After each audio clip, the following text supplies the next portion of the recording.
What's up, everybody? Matt Nuzzo, hanging out here in beautiful Cape Hatteras, North Carolina. Going out for a morning sesh. Sunrise is coming up, and yeah, going to talk to you about the new Drifter 4. This thing is pretty awesome for foil drive. Been loving it. They got a new shape to it, full carbon setup, new shape, new design, kind of new everything. They really put their time into getting this one right, and it works really well. They've come in a crazy amount of sizes, like 116 to 170, just tons of sizes. So if you can't find a size of the Drifter 4, you definitely are looking in the wrong place. But I want to talk about how this thing works on the foil drive. We'll do another video, just kind of an overview as the whole thing. So got a nice morning here, a couple small waves, and so we're gonna get out there and talk about a few of the features on the water. All right, let's go. All right, ready to roll. So today I'm riding HA 1080 795. That's what I got my mast rigged up on. 220 tail. I've been loving that 220 tail, the glide tail. Gets a lot of speed and control. You know, smaller. I'll probably just kind of catching some swells. It is a little bit windy today. You know, the summertime here we get a lot of southwest wind, and so mornings a little lighter, afternoons are a little windier. So it'll be a little bumped up, so I can kind of show how this thing skips off the chop nicely. And let's get out there and go for a sesh. So everyone's always talking about connectivity. This thing has no windows, no doors, no problem with connectivity. I mean, the connectivity on these boards is 100%.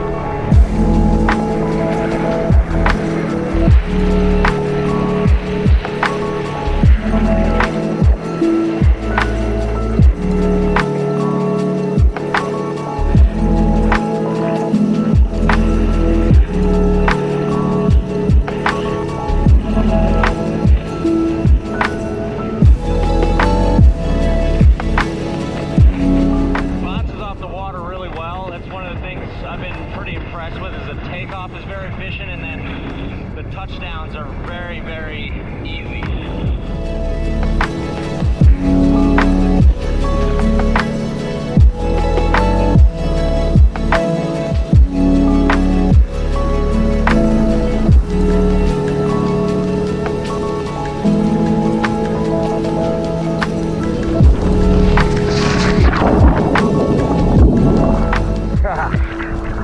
Knocked up a little too high on that one. So I'm in the drink here. You can check out, got nice amount of nose rocker there in this board. Pretty thin too. Good amount of kind of, this whole section here just deflects really well. Pretty flat off the tail. Grippy deck pad. Deck pad's pretty grippy. So for winging, it definitely doesn't destroy your knees like the original KT pads, but for winging, it definitely isn't the softest deck pad, but it's like, it's firm, so you get a lot of control out of it. For takeoffs, these boards work really well. I definitely think it's a really efficient board, but it's also wide enough that it's stable. So, you know, particularly for beginner foil drivers, can go these things higher volumes, 80, 90, 100 liter boards, and they'll still work really, really well. And then double duty for winging if you want to use it for that.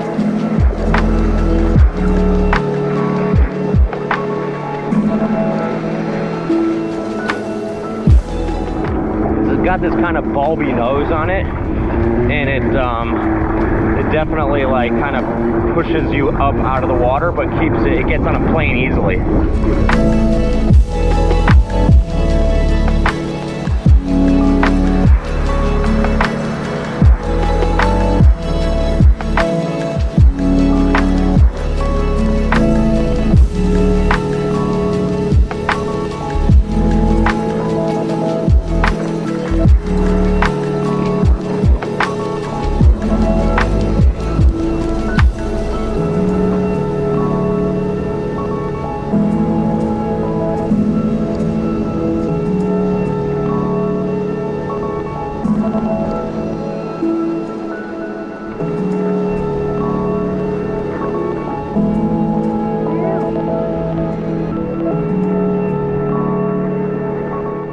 board pumps pretty well too.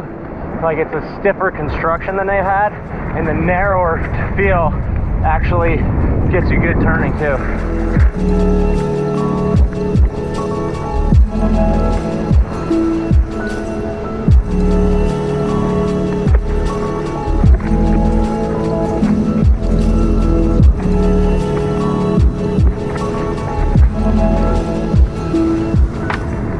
those are some pretty hard hits, and most boards will just stick and I'll be done.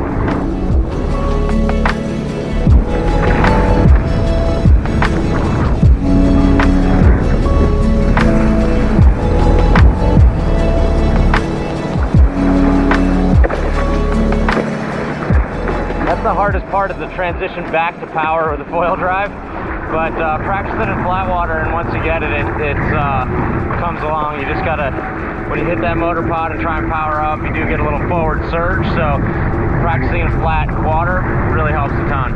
The other thing is hopping up above the motor pod. That's a big thing. You gotta really commit to doing it.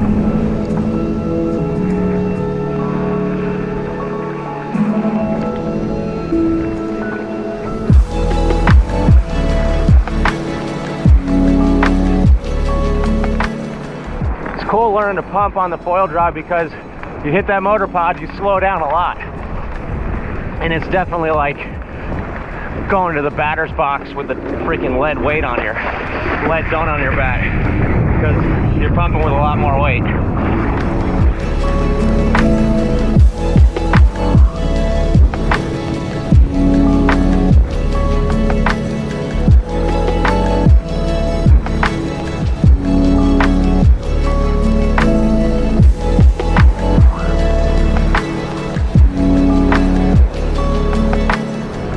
A perfect example where foil drive's fun. It's kind of windy, kind of bumpy. I'd probably prone today, but it's still not quite deep enough, like still a little low tide, so it's just kind of dumping on the sandbar. And you know, just gonna go out foil drive. I go upwind, turn around, bank a bunch of turns, catch a couple waves, going downwind, then turn back around, go upwind. So fun. Just get so many waves on this thing. Oh, there's another.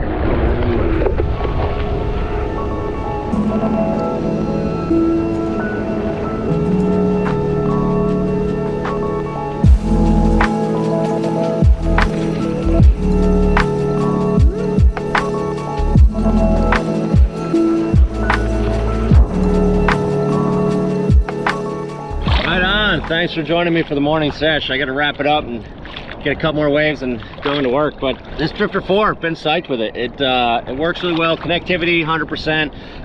The board shape, you know, the kind of fuller bulb nose, it does like skip off, and it skips off the water really well. It also planes out really efficiently, easy. You know, it has a narrower design for this type of board, you know, with that flatter back, so the plane off is very efficient. I do like the wider design for more stability, so it's just like, you know, it's not as technical to get up as something like a mid-length. So people are loving the mid-lengths for foil drive, and I really love riding my mid-length for the foil drive. I've got a 55 Armstrong mid-length that I totally love for foil drive. It's just narrower, so it's not as easy, but it does go rail to rail really quickly because of the narrowness on it.